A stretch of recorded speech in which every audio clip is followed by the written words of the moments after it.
সমস্ত স্টুডেন্টগুলো যে সমস্ত স্টুডেন্টগুলো ক্লাস 5-এ পড়ো তাদের জন্য এইগুলো খুব ইম্পর্টেন্ট, ঠিক আছে। যাদের একটু ভাই বোন পড়ে ক্লাস 5-এ তাদের তুমি একটু সেন্ড করতে পারো এগুলো, ঠিক আছে। এইগুলো হচ্ছে একের দাগের, এইগুলো ইম্পর্টেন্ট, ঠিক আছে।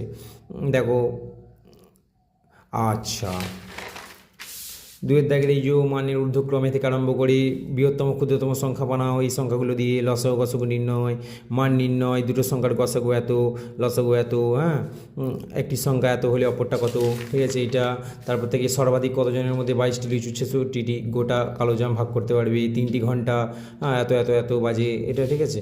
তারপরে এই যে তোমার সেই শাড়ির অঙ্কটা, একটি দোকানের এত দামের 75টি শাড়ি কিনলো, ঠিক আছে। এটা প্লাস এইটা কথায় লিখতে বলা হয়েছে, এইটা লিখেছে এইটা, তো কত বেশি বা কম লিখেছে এটা খুব ইম্পর্টেন্ট।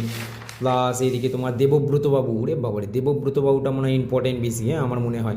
তবে দুটো সংখ্যার যোগফল এত, বিয়োগফল এত হলে অপর সংখ্যা কত হবে, মানে দুটো সংখ্যা কী কী হবে, এই যে সেই দুটো সংখ্যার যোগফল এত, বিয়োগফল এত হলে সংখ্যা দুটো কী কী হবে।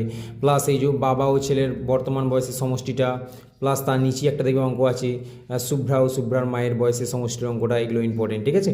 চলো।